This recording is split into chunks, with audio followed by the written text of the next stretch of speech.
come in as they are able to join. But all right, I will start and I'll pass it to you. So I'm Ariel Morris and I'm from Parent Information Center of Delaware.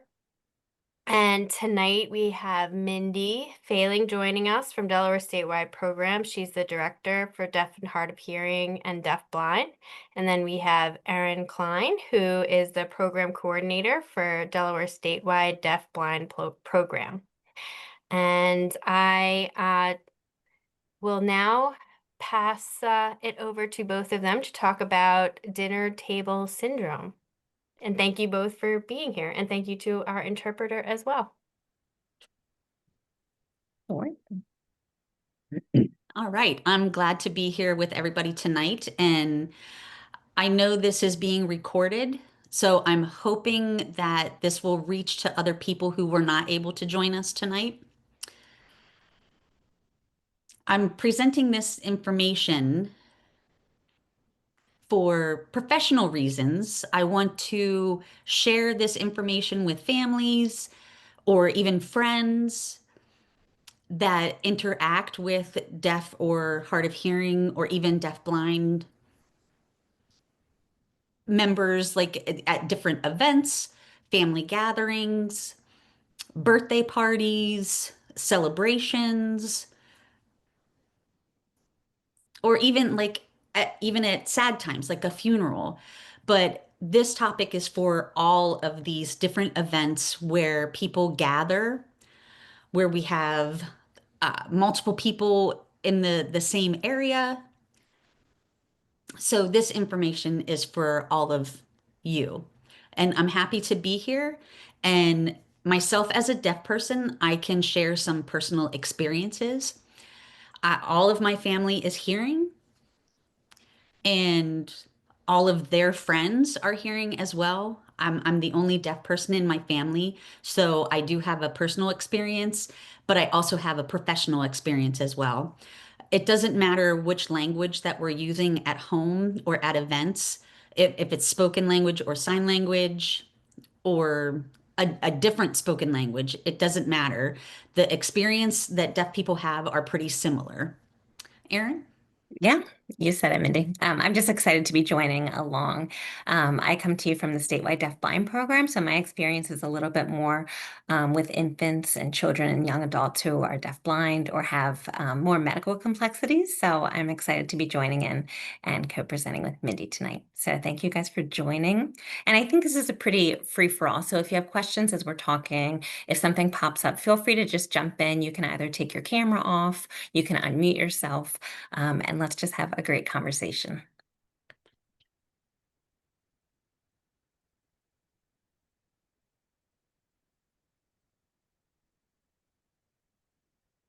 Okay, so here's the next slide. This is the definition of the term dinner table syndrome. It's a term that is defined by the feeling of deaf, hard of hearing, or deafblind, how they feel around other people, whether they're signing or not signing. It's a feeling that we experience where we feel left out from the conversations. They're at the dinner table, but really the dinner table, that's where it happens most of the time, but it does just typically happen in large event like events where there's a numerous amount of people that are gathering. It doesn't matter. It's for, for different reasons why these people are gathering, but we call it the dinner table syndrome. And usually that's usually where it happens, is at the dinner table.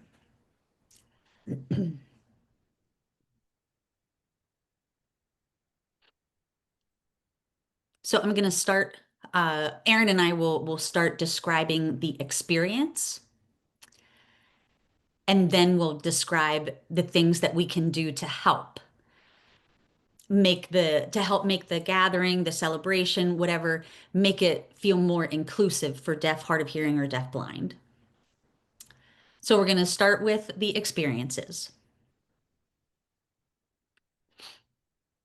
Erin? Yeah, well, first, maybe before we get into don't quite look what's on the screen. I'd be curious from those of you guys who are participating, when you envision Thanksgiving dinner, when you think about a big meal, what do you guys like? As Mindy threw this out here, I'm thinking about like my own holiday gatherings, and I immediately I think about the kid table and the adult table, or I think about a lot of catching up, a lot of talking, thinking about what's been going on over the past year since I've last seen you.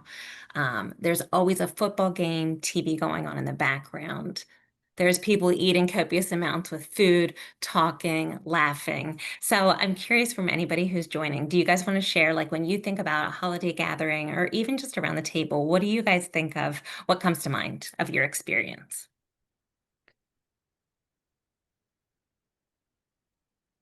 All right, I'll just say, I come from a large Irish Catholic family. I have 7 siblings, or 8 of us.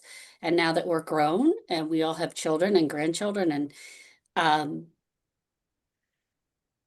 it's not unusual. I mean, we've kind of split up over the years now that my parents are gone, but it's not unusual to have 15 or 20 people around the table. We are loud and um, we have many of us have developed this ability to kind of listen to one conversation with one ear, half of your brain, and listen to another. And so I will often be talking in one conversation, but I'm aware of what's happening over here. And then I will flip and start talking in this conversation. And lots of yelling across the room, lots of laughter. Like you said, Aaron, the TV is typically on with football. Um, yeah, it's just, and again, as an audiologist, I'll tell you that hearing aids can't decide, or cochlear implants, what to hear. And so, um, I know, Mindy, you're presenting as a deaf adult, but I will say to you that I have had this conversation over the last 40 plus years with many deaf and hard of hearing people of all hearing levels, even people who hear well on the surface. Everybody thinks, oh, they're doing really well. They are lost in these situations. And it also, I want to remind people, does apply to your elderly. I mean, we're talking about deaf and hard of hearing children, but for the elderly people in your families, it's the same experience. They hear all the talking, but they have no idea what's being said, and they can't really join in, and they don't have the same memories of the event that the rest of us might have. Yeah. Thank you, Kathy. I saw Olga put down in the chat, same experience, talking, laughing, catching up with one another. Mhm. All right. Anybody else have anything you want to share? Or I want you to know that each one of us, we really value those times with our families and friends. And celebrations happen every once in a while. So I think we just need to keep that in the back of our mind, that people who are there in the room at that event, they're there and they want to catch up as much as they can with their family and friends because they don't see them all the time. So it's the same with deaf and hard of hearing and deaf blind. They want that experience as well. But at the same time, it's it's difficult. It's hard for them because they want the connection with their family members and friends.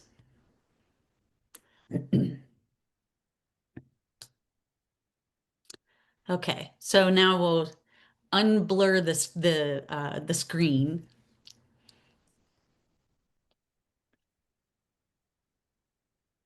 So there's a variety of experiences. It's not one for all. It's not a one size fits all. It really is individual depending on their hearing loss, their vision loss, additional disabilities. It really varies. And like you said, that a lot of people are eating and they're talking at the same time, and eating and talking. It's hard to even catch what people are saying, and they're not always speaking very clearly. and the competing noises that are happening, there all these noises are on top of each other, and people are trying to speak louder, so then everybody else is speaking louder. There's no turn taking about who's talking, who's talking, and everybody else is waiting. And we know it's because they're so excited and they want to be involved in the conversation. But again, that is a challenge for deaf and hard of hearing and deafblind people. Yeah. I'm thinking on the, yeah. We'll just take turns and talk about the different things and experiences. The one that comes to mind, I'm thinking the visual. So on the top left where it says unfamiliar, cluttered, or crowded spaces, I'm thinking about our kiddos who are deafblind, especially those that might have cortical visual impairment. I'm thinking so cluttered, right? So thinking about the dining room table, how many plates there are, how many food dishes there are, how many cups and utensils, all the different things. And sometimes for kids, depending on what they have, their visual diagnoses, they might just be able to see one object at a time. So I think how the visual clutter could really prevent them from being able to see what they're trying to see. Or I think about our kids who are drawn towards movement, thinking about it at a dinner table, how many people are reaching and passing a dish from one person to the next, as somebody else is getting up, walking, to the bathroom, all the movement that's going on, that could also be very visually distracting. I think on here we also related to that kind of poor lighting. And I know Mindy will probably talk to this one too, but I think depending on where the lighting is, or if there's maybe candles on a dinner table, that lighting can either draw or distract a kiddo, but it could also, depending on where the light's coming in, they might just be so drawn to it. So we'll talk a little bit later, but how to better have lighting for the situation. Christmas time or any holiday lights that are flashing. They're beautiful, don't get me wrong, but the red and green, the blue, all of those different colors, and they're flashing. It's okay, but it depends on where they're located at.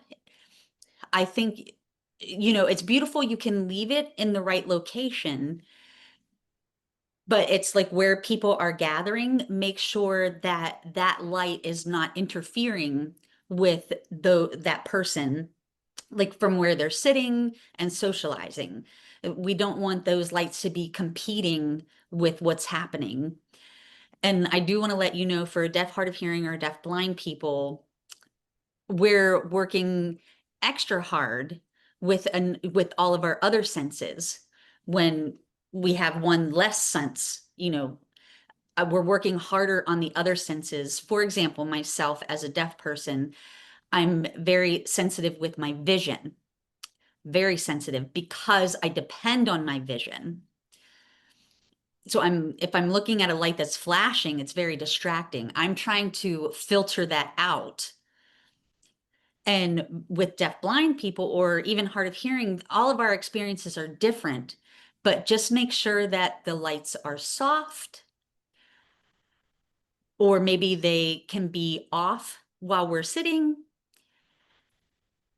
So we have a Christmas tree in one of the rooms, and if we're hanging out in that room, we turn those lights off for the couple of hours that we're there, so it's not flashing and being bothersome, so that I can have more attention to my family and friends, and that we can have conversation.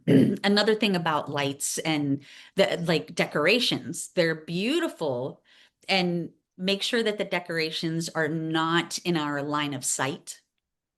Like the dining room table, you have like the centerpiece, and you have all of these candles or these huge table centerpieces. Just get rid of them. Move them, put them to the side. So make sure that, making sure that our line of sight is clear, so we can see everybody in our area, and then there's nothing interfering with that. I'll jump in real quick. I'm thinking, I'm not sure that this one's on here, but I'm thinking about for our kiddos with more medical complex needs, just thinking about how sometimes, we might have family members that come, we might have friends who pop over who might not be as familiar with our kids. So sometimes, our kids might feel isolated if people aren't talking directly to them. Sometimes people don't feel as comfortable, they don't know what to do when I don't communicate the same way that you do. Or if you don't talk, you don't have language. You might not sign. I don't know how to communicate. So I'm going to talk to your parent about you while you're right here. So just thinking about involving our students.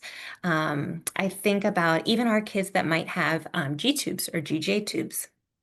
And just thinking that they don't eat by mouth. So sometimes our students might not even be at the table. They might be in another room playing with a toy because they don't eat by mouth, so they don't come up to the table. So that's another consideration that we'll talk about. Even if they don't eat by mouth, how can they be included in the dinner table and, what everybody else is doing? Because just like pretty much anybody else, our students want to be involved. They will likely enjoy the social component of holiday get-togethers. So thinking about that.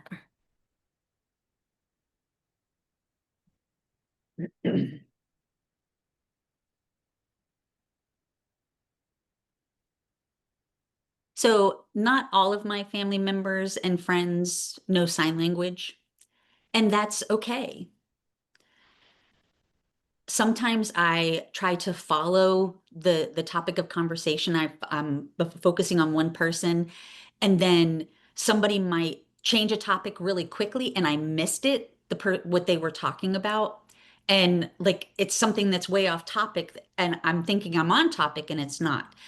But when you have a deaf, hard of hearing, or deaf blind person, it's best to stay with the topic. And if somebody wants to change the topic, that's fine, but oh, she froze.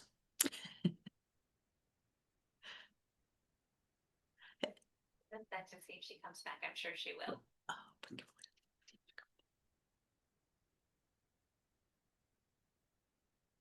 There she is. hello.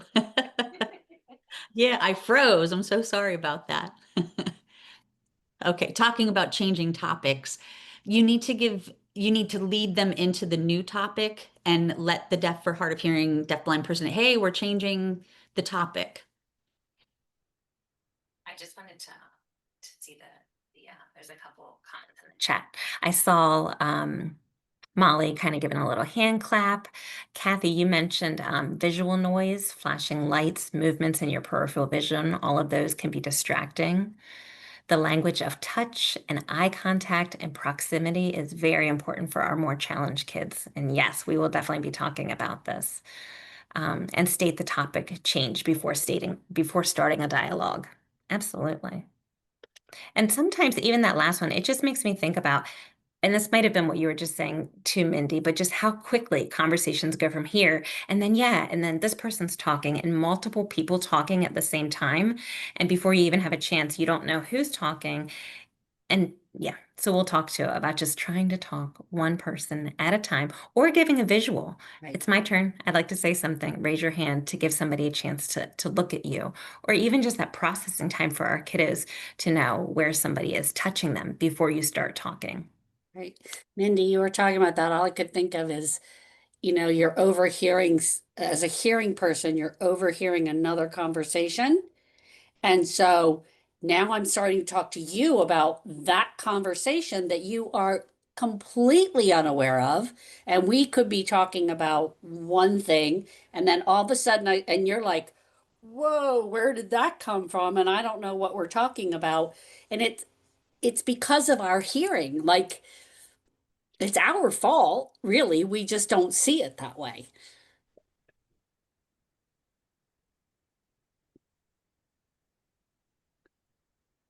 Yes, and I do want everybody to remember the things that we're discussing today, it does benefit and impacts people who are hearing or any of those that don't have any additional disabilities. We're going to be talking about things that we can do not only to help our deaf, hard of hearing, and deaf blind, but even for our typical hearing people as well. So you don't feel lost in a conversation, you're not competing for attention or competing for a connection with people in the room. And another thing that we would like to talk about is this, and this is very annoying. It annoys me is missed assumptions, talking about hearing devices like hearing aids and cochlear implants. People misconstrue that they say, because I have a hearing aid or a cochlear implant, I have that. People say, oh, that means you can hear, typically, you can hear fine. It shouldn't be any problems for you to catch up or keep up with the conversation. No. So, misunderstanding, and people think that they have to speak louder for our deaf, hard of hearing, and deaf blind. That makes things even worse. Or speak slower and make their lips more, I have to speak slower so it's clearer, and it's not. It does the opposite. It does the opposite. So try to reduce those misunderstandings, or even the misconceptions, I should have said. Yeah, misconceptions. Yeah, I think you. Yeah. Oh, having like the split vision, you can't do that. When we're eating, we need to look at our food while we're eating. That means that we're not seeing the conversation and what's happening around us. So we can't split our attention when we see the conversation happening and then we're trying to eat. We're missing what is happening at the table. When people are opening gifts and they're talking at the same time, I'm watching them open their gift and I totally am missing what everybody's saying. So that split attention during family gatherings and events, it's very tough. So I'm talking about things that we can do.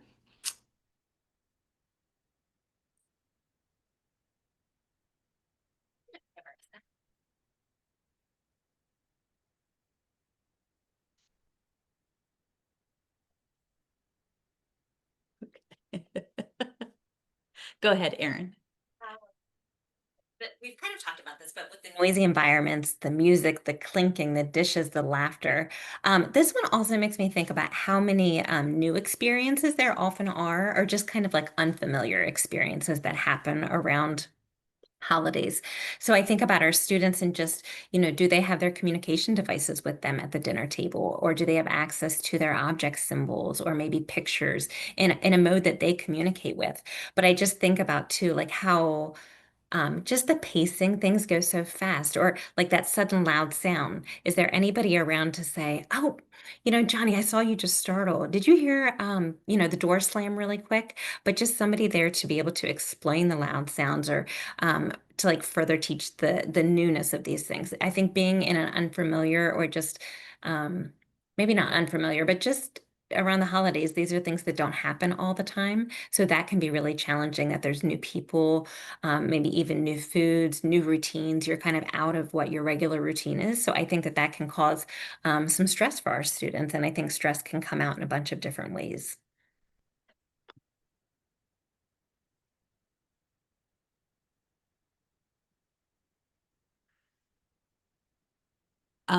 Like games, playing game. Sometimes,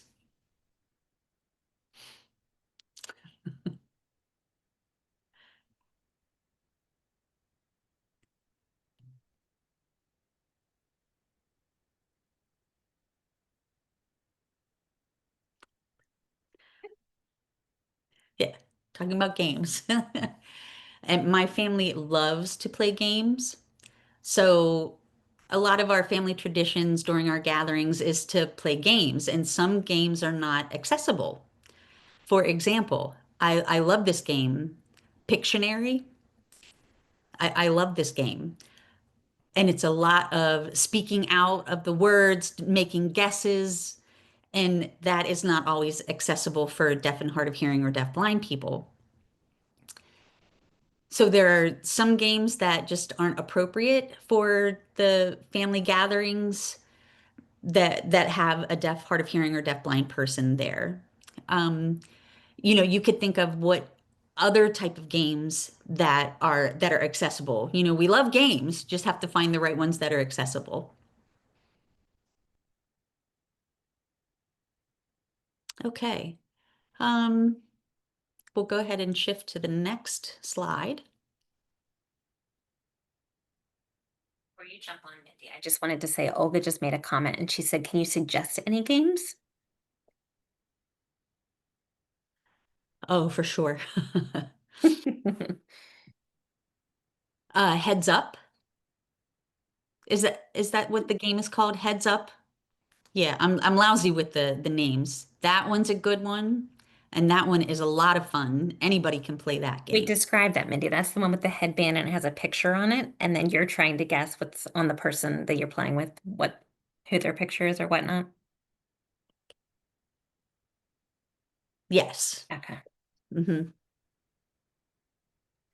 If you look on Pinterest, you will find a lot of games that are really fun that like for instance, I'm looking at family games for upcoming holidays, but like where you have like solo cups on a table and you're on teams and people have to use chopsticks to pick them up and put it on top of each other and race each other.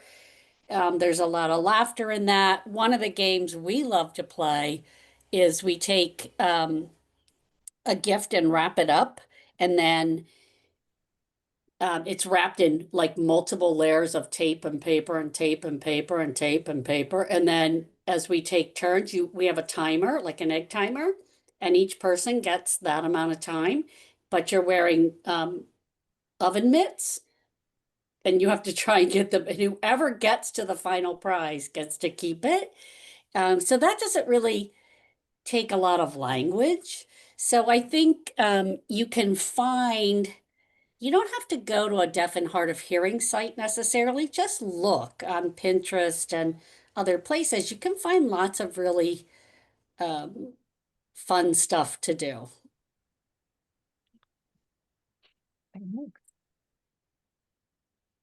Yeah, and really it depends on your family and the deaf or hard of hearing, deaf blind person that is with you. There's a lot of variances, but you need to look at the games that don't require language or they don't require physical movement. Um, they can just push a button for a light. Things can be very creative. And you can contact us for some ideas, also myself or Aaron. And it depends on your family and your deaf, hard of hearing, or deaf blind person in your families. We definitely do have ideas.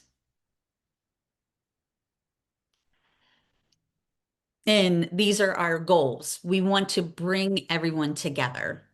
We want to make that connection. It's very important for families and friends. So that includes our deaf, hard of hearing, and deaf blind family members. We want them to feel connected with us as well.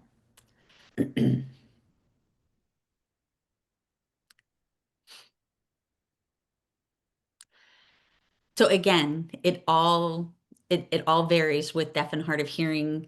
It depends on there's not a one size fits all. So some things that you can consider, like with family gatherings, it all looks different. So we're going to keep this very general. So you look at your environment, you have to consider the lighting and make sure that it's appropriate, that it's not too bright and not too dim. You think about, like, you have to think of the sunrise and the sunset and how much light, like sun goes into that room. You need to reduce background noise. And it depends on the space that you're in. if you have this one large room that you have to figure out how to reduce the noise. If you have different rooms, maybe one room is kind of quiet, you can keep that as quiet as possible. Another room on the other side could have the music and the noise. So just make sure that wherever the deaf, hard of hearing, or deaf blind person is, you need to look at that space. And arranged seating is important. You kind of it's called strategic seating, where you're at the dinner table, and if you're in a row, if you have like rows of tables, or is it just one large table, how is the deaf or hard of hearing or deaf blind person, where are they going to sit, where they have the most visual access, and where they can feel included in the gathering?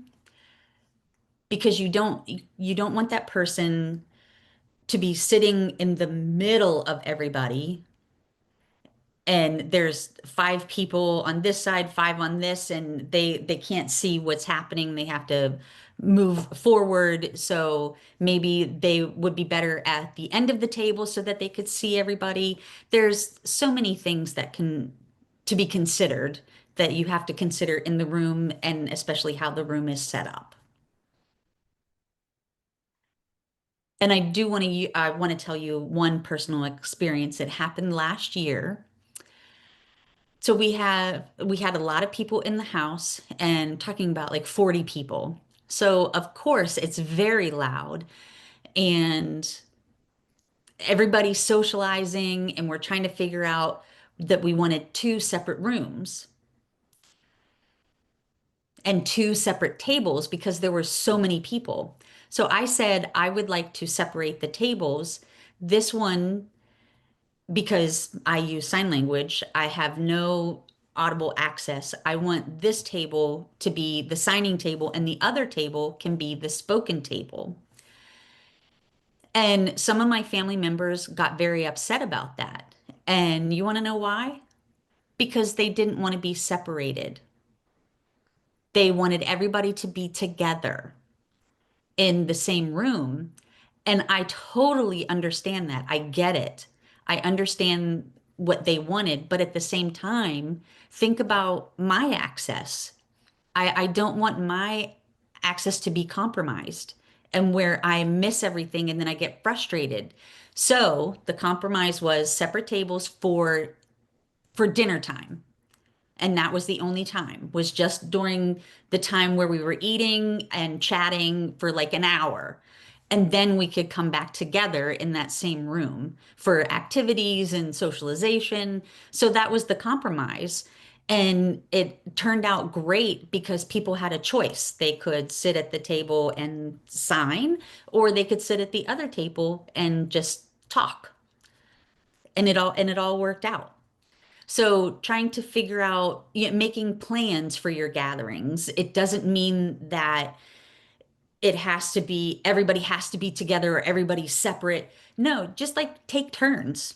Take a moment of time to do this. So that's that for the communication. Erin? Just gonna jump on a couple more things just related to environment that you kind of made me think of with the lighting for our students who might have vision loss or might have some visual processing disorders. I think it's a good idea for lighting to come from behind them, because oftentimes if they're sitting in front of a window or a really bright light, they're going to be drawn to wherever the brightest light is. So oftentimes having the lighting come in from behind them would be a good idea, sitting them with their backs towards the light, whether it be in the living room or the kitchen or whatnot. I was thinking about reducing background noise, and just kind of like Mindy said, I know it's pretty impossible when we have big family gatherings to reduce background noise a lot. However, many times I see this when I go into classrooms, and I know it's the same at home. How many times do we just have the TV on in the background for just a little background noise, but then everybody else is really over here in this room? Or, music might be playing, or different things like that, where I feel like if you're not in the room and it's not necessary for it to be on, if nobody's really in there listening to the music or paying attention to the TV show that's on, just turn it off.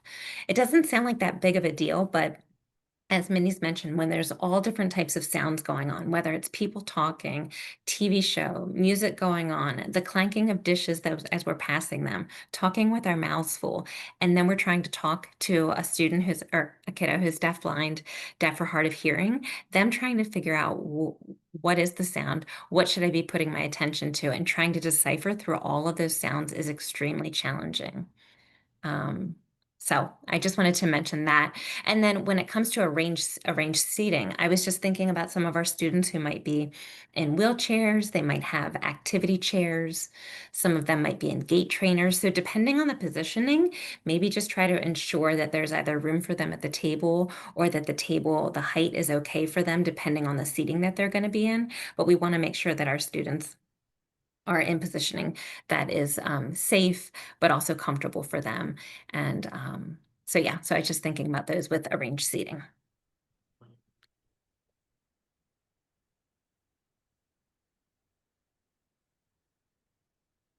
When we're talking about communication, when conversations are happening, it's very helpful. I know it's a very little thing that you can do is tap them and tell them who is talking, because we have a hard time knowing who is talking at that time. And make sure that the people who are talking, make sure that they're in direct visual access to the deaf, hard of hearing, or deafblind person. Speak naturally, don't speak too fast, and don't speak too slow. Just speak naturally. If you need to, you can repeat what you were saying or rephrase what you were saying. And if you're able to, use a support person or an interpreter when it's appropriate.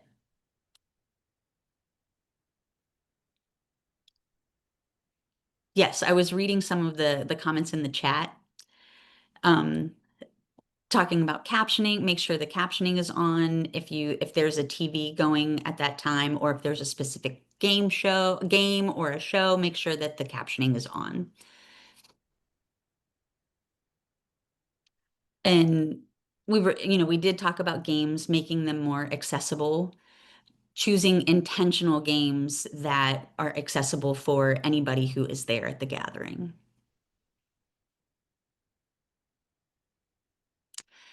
And speaking of games or activities, if it's something new that we've never experienced before, it would be very helpful if you had the directions written out, maybe with pictures, explaining how the activity runs, how the game, what the rules are for the game. Because verbal directions, we have that, but having it on paper with pictures and describing what the rules are for that game would be great.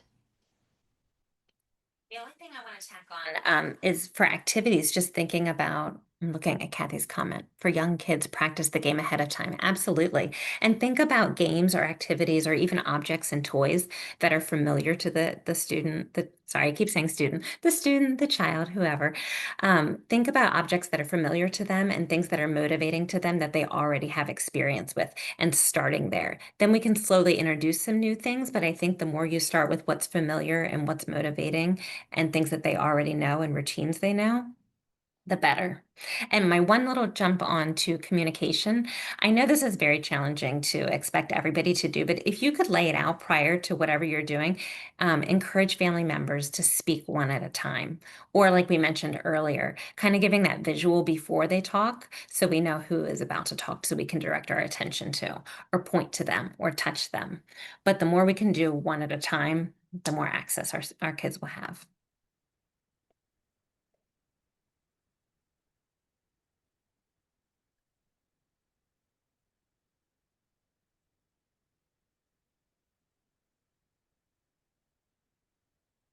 The number one thing with gatherings is connection. We want that connection, especially with grandparents, siblings, aunts, uncles, friends. Deaf and hard of hearing, deafblind people, they want to know who their grandparents are. They want to know who their family members are. So if you can talk with those the people who are coming to the gathering, ask them to be intentional. Be intentional of having a connection with that deaf, hard of hearing, or deafblind person, because they're the only ones that are there, and they're like, okay, then they become isolated. They're avoiding the gathering because it's easier for them.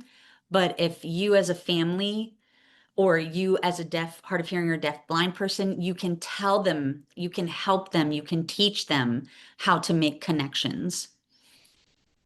Now, when we're one-on-one, that's the best when it's one-on-one. But then when you get a group of people, 20 to 30 people, it is very hard. So if you can take some time outside of the gathering to go up to that person and do that one-on-one time with that deaf, hard of hearing, or deafblind person, have that connection, have a conversation. Maybe they will show you how to communicate with them, like picture books and all of that, because we will always, a deaf, hard of hearing, or deafblind person will always figure out how to have communication with other people. And also check in with them. See, check in with them to say, hey, what would be the best thing for us to do in the environment to help you? Thinking about connection. For our kids who are deafblind, we often proximity, I know, is something that Kathy mentioned earlier.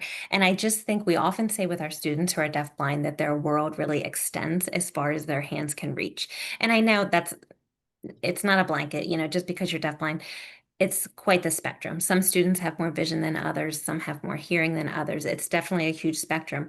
But I think proximity and getting close to them, even if just as they're sitting up to the dinner table, you're sitting next to them and your arm is touching them or your leg is touching them, that really communicates, hey, I'm here, I see you, and I'm right here. So if you want to communicate, if you want to exchange something, you can turn towards me. They have an awareness that you're there because they've experienced the touch. So just thinking about proximity for our kids, it's super important that you're close and that they know that there's a communication partner close to them, to even communicate or initiate a conversation with.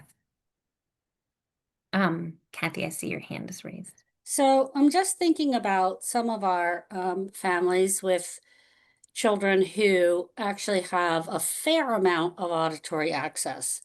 And many families now have a remote microphone that they can clip on. So it streams directly to the child. That is hard at the dinner table, but if you want to go off with that child, you want to sit somewhere with that child with a book and read to that child or just chat with that child, I think making sure that the hearing people in the global family know that this microphone is a tool that provides access and that we can share this microphone during the day.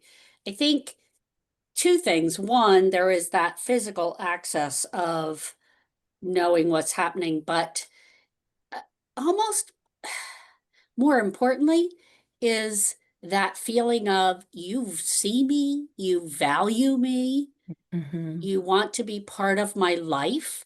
I think that is an indelible message. It's a message that regardless of what you're doing at the time, as Mindy said earlier, the feeling, right? And so I would just encourage those of you who have kids who are using those kinds of assistive technologies, family gatherings, holidays, etc., is a great time to pull out that equipment, even if you're not using it all the time, and do so. My other question, Mindy, for you is, have you ever used like some kind of a voice to text app to have a conversation with a family? Yeah. Yes, I was Okay. planning on mentioning I'm that. jumping the gun, sorry. No, it's okay. So this next What a slide, great request. there are different things that you can do, just in general. I do want to jump to Kathy. Thank you for mentioning that speech to text. I love using that. I do have my preferences. I use Ava. AVA. And my family, they have the same app on their phone as well, because when one person is talking, they have their phone with them. It's like a microphone on everybody has one, then I can read their conversations because they have their own phone on them. So I can read those conversations and I know who's talking.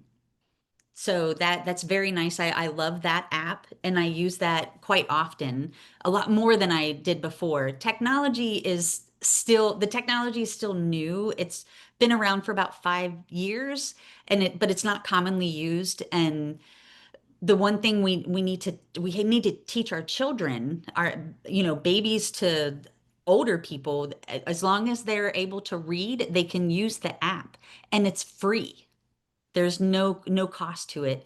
And we want our children to become independent where they don't have to rely on a person to interpret, they can, and then they learn how to advocate for themselves. The app, the technology is just awesome. It helps a lot in today's age. But we need to teach our families to how to use it and make that available to us. Trisha just joined us, and Trisha, you can feel free to talk about your own experiences and how you're working with deaf and hard of hearing families and deaf-blind families. So all of these are the different things that you can do. I want to make sure that they're at eye level with the deaf, hard of hearing or deaf blind person. If you're sitting or if you're the wheelchair, if they're standing, or if it's a smaller person, make sure that we're at eye level with them. Because when we're at eye level, that makes a connection. I see you and I'm talking to you. I want to have that connection with you. So make sure that you are at eye level with them. Yeah. The next one, I'm just thinking as you were talking about independence, Mindy, just thinking in deaf blindness, we always talking about doing with, not for, because how many times is it just easier for us to pick up and do? And a lot of times I think our kids develop, learned helplessness sometimes where they think, oh, if I just wait, somebody will do something for me. But I feel like holidays, I mean, even just daily routines are great to get kids more actively rather than just passively letting things happen around them and them not being an active participant.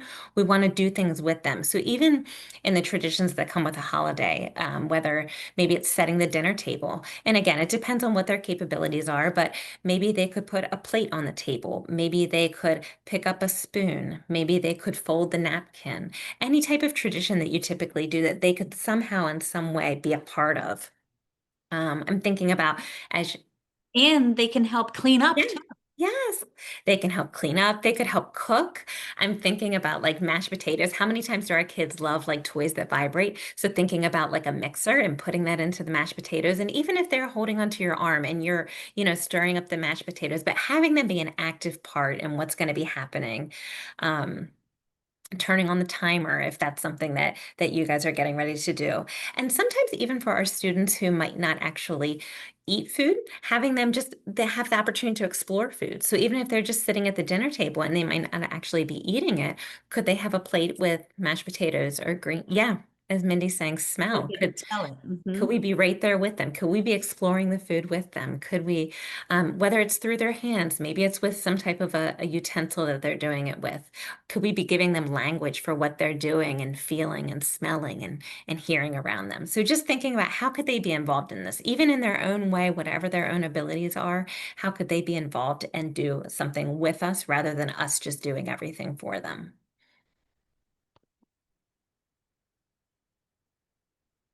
Very true. Erin, I'm going to the plan for a quiet space, talking directly to them. I want to talk about the planning for breaks and quiet space because I do want you to know that it's very important for deaf, hard of hearing, and deaf blind to have some downtime because the gatherings with a lot of people around, it is draining. It's very exhausting for us physically, emotionally, it affects both of those. Because physically, because we're trying to pay attention to every conversation, we're working very hard to make up for our sensory loss. And we're working very hard for that. We don't want to miss anything. And then it's exhausting. So we need that break. Um, Me, including myself, I have, taken a little reprieve me and I play a video game on my phone, or I might take a nap. I love naps because a 15 or 20-minute power nap and I'm refreshed. I come back. Because we can't go all day. We can't go on for hours working so hard to be involved, trying to have connections with everybody during these gatherings. So I think it's very important that they have a quiet space where they can where they can take a break. And you can go and check in on them. Yeah, that sounds great. I'll just kind of talk for a second. Kathy said that's true for deaf, hard of hearing, deafblind, and other sensory issues. Absolutely. That downtime and just a chance to regulate, to kind of gather yourself and just take a breather is very important. The other one for addressing them directly and not through adults and caregivers, we kind of mentioned this a little bit earlier, but just valuing our students, valuing, yeah. Oh, Yeah, so not Mindy's. that, yeah, not that. Tell her I said this. Tell Mhm. them. Yeah. Yeah. Or even having a conversation about them when they're sitting right there, even just to say, like, hey, Mickey, it's great to see you today. Even if that's, all the further it goes, getting on their level, touching them, making that eye contact, smiling at them, involving them in the conversation. I think it doesn't matter how they're communicating, whether it's through a picture, whether it's through a behavior. All of those have meaning, and all of those are just as important. They all deserve attention, and they all deserve respect. So I think acknowledging and honoring if we see a behavior happening, or if we see, a smile, if we see an arm being raised, acknowledge what the kiddo is doing and respond to it. Right, right. Speaking of the gathering and everybody's chatting, there's a lot of side conversations happening and jokes are being told. There's a lot of laughter. Of course, when that's happening, we're like, what did I miss? And then I say, hey, what did you say? So please do not say, never mind. It wasn't important. Do not say that because you don't get to decide that. I asked you what you said because I missed it. And you aren't going to tell me, please repeat it or rephrase it, explain it, catch me up instead of saying those two things. Never mind, it wasn't important. Don't say that. Absolutely. And yeah, just kind of jumping around the next couple, just thinking about communicating with our kids, encouraging or learning, even if cousins come over, if family members pop over, if your kids signs, just teach them a couple signs that they might be going to be using that evening, or thinking about their communication device, if they communicate with pictures, or if they have object schedules, or even object symbols that they use throughout their day. Bring those home from school, make sure that their communication device is charged, and encourage people to learn what it is and why it's so important, that this is really their way of communicating and engaging with others. And another way to do that is just being able to offer our kids choices, throughout. What do you want to eat? What activity do you want to do? Who do you want to sit next at the table? These are all ways that our kids can be involved and be active participants in a holiday gathering.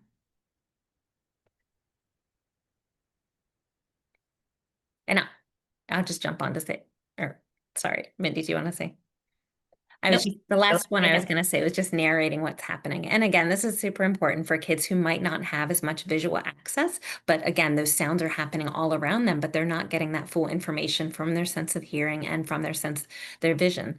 So narrate what's happening. Like, oh, do you hear that? That's Dad in the other room. He's laughing, at something on the TV.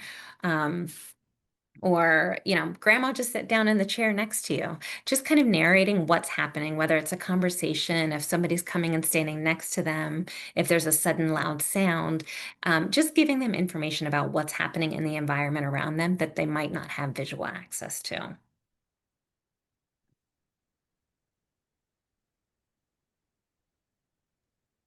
can I just tell a story real quick? This is one of the things that has just stuck with me my whole life. It was one of those moments. I was working with a young lady who was mainstreamed, who had cochlear implants, who, for all intents and purposes, people looked at her and thought, oh, she's doing really well. But she was talking about the car, actually, which is not a dinner table event, but she was talking about riding in the car, and she had like 3 or 4 siblings. And the fact that the radio was always on, and of course, you have the road noise from the car, and everybody's talking and laughing, and how often she would say to her siblings and her parents, I can't hear. I can't understand what's happening. I don't know what I feel so left out. And they would always promise to do better the next time. They would always, and she just looked at me and she said, but they never really do it. And then she looked at me, I'll never forget this. And she said, this person's a grown woman now. She looked at me and she said, you know, sometimes I feel like a ghost in my own family. And that for me was very traumatizing because I'd never really thought about it that way, but it is true. And I want people to understand that um, it's annoying based on what I would call our hearing behaviors. But if you respect and value that person, then I think that's something that you do because you respect and value that person. But trust me, I know I'm the audiologist walking down the hall behind a deaf kid yelling their name and forgetting that they can't hear me. It's a hearing autopilot, but I think that we need to be really much more mindful of all of those things. Yeah, thank you, Kathy.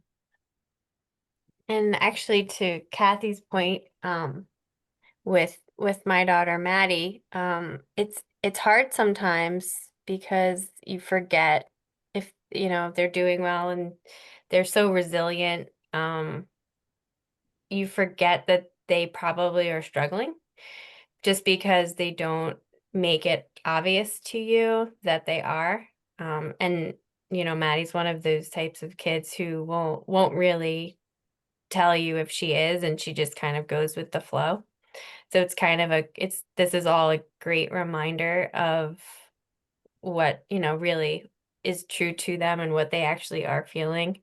Probably, I can't speak for everyone, but that they are, and to take a minute to recognize that, even if they are outwardly acting in a different way. Because I absolutely sometimes forget that she might be struggling.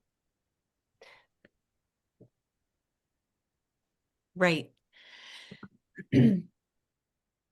Yeah, we all can't be perfect. But we always have to remind ourselves and remind our deaf, hard of hearing, and deaf blind people to love each other because we value our families and our friends when we get together. So we have to take the responsibility to check in on them, to make adjustments every year during the holidays is never the same. Every year it's always different. Sometimes I feel like we're going backwards because we're not doing a good job. And then some years it's great. So I think it's very important that the families take the time to talk about it, prepare, and debrief afterwards. What can we do better next time? Because that will go far with your deaf, hard of hearing, or deaf blind person in your family. And it will definitely make your family bond stronger, and it'll get stronger every year. My family, we're always growing. Even though I'm at the age I am, I always look back and the things that I didn't understand when I was younger, and we figured it out. We made those adjustments. Like, for example, I had no clue why I was angry all the time. I didn't know why I just wanted to escape, disappear. I was frustrated. I didn't understand why.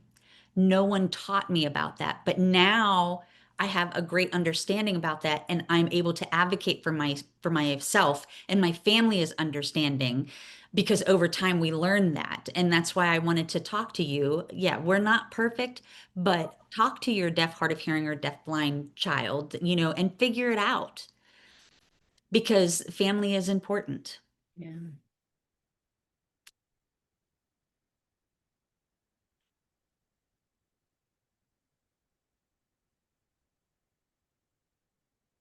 Gosh, this hour flew by. We just wanted to leave you with a handout, and we can send the slides out. And I know that Ariel, I believe, also has this. But if you guys just wanted, this is just a simple one-page front and back, but it kind of captures a lot of what we talked about tonight. It's for deafblind, for students who are medically complex, and even just for deaf and hard of hearing students. So if you want to have this, I think Ariel just put it in the chat, but this is feel free to send this out to family members before you guys get together for a holiday, or even friends who might be coming over. It's just a quick one-pager resource. I just wanted to add one more thing. Well, really two. I have so many things. I have so many ideas that we've tried before or we haven't tried yet, but there are a lot of solutions. In my family, we always invite another deaf or hard of hearing person to join us at our, traditional gatherings so that I'm not alone. And then those deaf and hard of hearing people and deafblind, they don't feel alone either on that holiday or that gathering. So that's one idea that you can do. You could have the gathering and invite another similar person, and you can go to their place, that's one idea. Sometimes you can hire somebody that's working to help with communication or help facilitate the communication. And also, they're able to educate other people how to be included and have that connection with that deaf, hard of hearing, or deafblind person. Kathy? A question, do you mind if I share this document? I was thinking it would be great for me to share on the Educational Audiology website as we approach the holidays, that it could be really valuable for tons of people. Yes, please do. Thank you, Kathy. Okay. Right. Okay, and feel free to invite us to talk to different organizations or groups, and we would be happy to do that because we want to make a difference for our community. Yeah. And here's just one of our last slides with our contact information. So just as Mindy said, if you guys have any questions, any follow-up, if there's anything you need, we are happy to support you and your family and the school teams that you guys work with. And then Ariel just put in the chat, but we do just have a real quick brief evaluation if you wanted to do it now, or I know that she'll likely send it out afterwards, but feel free to click on that just for a post evaluation. So thank you guys so much for joining. This has been great. Thank you for your participation, the engaging conversation, for sharing personal stories. It's been Ariel, really it says that we need access Oh, does to it? that. So just so you know, because otherwise you won't get any responses. I Yeah. appreciate that. Thank you. Erin, do you want to resend in the message in the chat, or I can email it out to the participants? Either way is If Whatever you have you one more prefer. minute, I can make a tweak on it right now, but sure. otherwise I can send it to you. Whatever you prefer. Okay, just bear with me for one sec. Well, thank you. Thank you to Erin and Mindy for presenting tonight. This was really great information, and to all of our attendees, and Kathy for your input as always. It is very appreciated. And Yvonne for interpreting. I really appreciate it. I will have this video edited, and I will get it ready so that we can share it with anybody who is interested in this information. The link should be good to go now. Sorry Okay. about that. Are you putting it in the chat or did you email Oh, it? no, I think the same link that you have will work. Oh, I just okay. Gotcha. didn't expand it beyond our school district, so now it's open to anybody. Perfect. Perfect. All right. Well, thank you all. I really appreciate it. Does anyone have anything before we head out? Any comments or question or anything? Just Okay. a comment that I love, Ariel. Thank you for all your work. I Aw. love the informational Zoom meetings that we have. I know sometimes it can feel daunting when there's not a huge attendance, but I do really love these events. So thank you. Sure. Thank you. Thanks for coming. Thanks for joining. Thank you all very much. All right. Well, everyone have a good evening, and I will let you know for our next one. We'll talk to you soon. Bye. Thanks. Bye-bye.